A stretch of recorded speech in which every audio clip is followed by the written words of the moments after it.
কন্যা হারাইয়া সুলতানের উদরে ক্ষুধা কিংবা চক্ষে নিদ্রা ছিল না।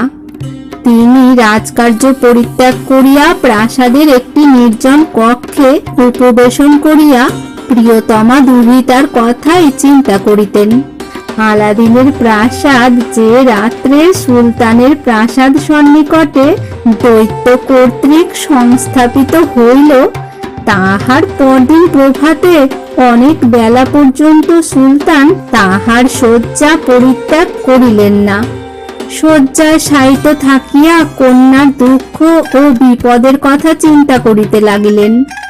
অনেকক্ষণ পরে তিনি ধীরে ধীরে শয্যা ত্যাগ করিয়া বাতায়ন সন্নিকটে উপস্থিত হইলেন এবং সতৃষ্ণ দৃষ্টিতে যেখানে আলাদিনের প্রাসাদ ছিল সেই দিকে একবার চাহিলেন। তিনি বিষাদাচ্ছন্ন দৃষ্টিতে দেখিলেন স্থানটি শূন্য নহে বটে, কিন্তু নিবিড় কুয়াশা জালে সে স্থান সমাচ্ছন্ন হইয়াছে। এত বেলায় এরূপ গাঢ় খুরছুটিকা তাহার নিকট কিছু অসম্ভব বলিয়া বোধ হইল। তিনি চক্ষু মুছিয়া আগ্রহ ভরে আর একবার চাহিলেন, কিন্তু এবার আর তাহা কুয়াশা বলিয়া বোধ হইল না। আলাদিনের প্রাসাদটি তাহার নয়ন সমক্ষে ফুটিয়া উঠিল। দুঃখ ও বেদনা তাহার অন্তর হইতে মুহূর্ত মধ্যে অন্তর্হিত হইয়া সেখানে আনন্দ ও ব্যাকুলতার সঞ্চার হইল। তিনি তৎক্ষণাৎ প্রাসাদ হইতে অবতরণ করিয়া একজন ভৃত্যকে একটি অশ্ব আনিবার আদেশ করিলেন। তৎক্ষণাৎ তাহার জন্য একটি সুসজ্জিত অশ্ব আনিত হইল। সুলতান সেই অশ্বে আরোহণ করিয়া দ্রুত বেগে আলাদিনের প্রাসাদাভিমুখে ধাবিত হইলেন। আলাদিন প্রভাতে গাত্রোত্থান করিয়া বাতায়ন সন্নিকটে আসিয়া দাঁড়াইল এবং সুলতানের প্রাসাদের দিকে দৃষ্টি নিক্ষেপ করিতেই দেখিতে পাইল সুলতান অশ্বারোহণ করিয়া দ্রুত বেগে তাহার প্রাসাদের দিকে আসিতেছেন। আলাদিন প্রাসাদ হইতে অবতরণ করিল এবং সোপান শ্রেণীর পাদদেশে সুলতানকে দেখিতে পাইল। আলাদিন পরম ভক্তি ভরে তাহার চরণ বন্দনা করিয়া তাহাকে অশ্ব হইতে অবতরণ করাইল। সুলতান বলিলেন, আলাদিন, আমার কন্যার সঙ্গে সাক্ষাৎ না করিয়া আর তোমার সঙ্গে আমি কোনো কথা বলিতে পারিতেছি না। আলাদিন সুলতানকে সঙ্গে লইয়া তাহার কন্যা বদরুল বদরের কক্ষে প্রবেশ করিল। আলাদিন পূর্বেই রাজকন্যাকে জানাইয়াছিল যে তাহারা আফ্রিকা হইতে চীন দেশে উপস্থিত হইয়াছে।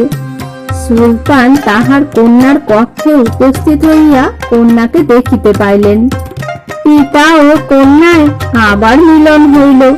রাজকুমারী স্নেহময় পিতাকে অনেকদিন পরে ঘোর বিপদান্তে দেখিতে পাইয়া বিশেষ সুখী হইলেন। আনন্দাতিশয্যে রাজকন্যা অশ্রুমোচন করিতে লাগিলেন। সুলতানের চক্ষেও আনন্দাশ্রুর আবির্ভাব হইল। অনেকক্ষণ নীরবে অবস্থান করিয়া সুলতান কন্যাকে তাহার অন্তর্ধানের কারণ জিজ্ঞাসা করিলেন। প্রাসাদের সহিত কোথায় কিরূপে তিনি চলিয়া গিয়াছিলেন তাহাও জানিবার জন্য তিনি আগ্রহ প্রকাশ করিলেন। রাজকন্যা সুলতানের নিকট সকল কথা প্রকাশ করিয়া বলিলেন।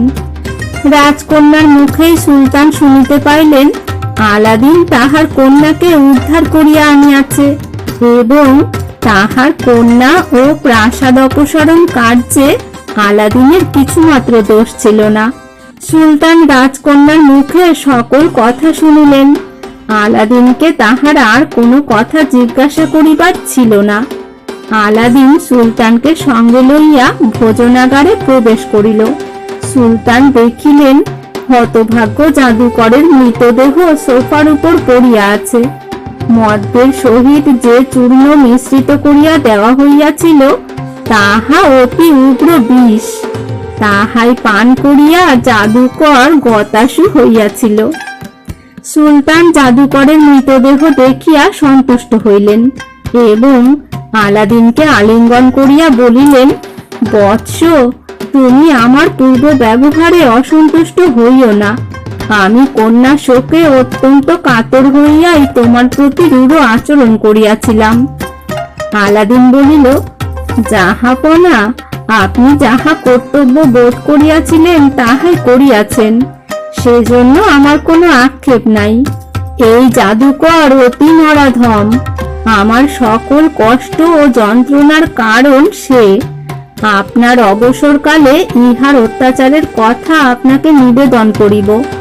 তাহার সেই বিশ্বাসঘাতকতায় আমার মৃত্যু অনিবার্য ছিল। কেবল আল্লাহ দয়া করিয়া আমার প্রাণ রক্ষা করিয়াছিলেন। সুলতান বলিলেন, সে সকল কথা পরে হইবে, এখন এসো, আজ আমরা এই মিলন আনন্দের জন্য উৎসবের আদেশ করি। আলাদিন জাদুকরের মৃতদেহ সাপদ জন্তুর আহারের জন্য দূরে নিক্ষেপ করিবার আদেশ প্রদান করিল। অতঃপর সুলতানের আদেশে নগর মধ্যে 10 দিন ব্যাপী মহোৎসব আরম্ভ হইল। চতুর্দিকে আহার ও আনন্দের ধুম পড়িয়া গেল। দিবারাত্রি নৃত্য গীতে রাজধানী প্রতিধ্বনিত হইতে লাগিল। এই প্রকারে আলাদিন মৃত্যুর হস্ত হইতে পরিত্রাণ লাভ করিয়া সৌভাগ্য শিখরে প্রতিষ্ঠিত হইল। কিন্তু ইহাই শেষ নহে। অতঃপর আর একবারও তাহার মহা বিপদ উপস্থিত হইয়াছিল। সে কথা এখন বলিতেছি।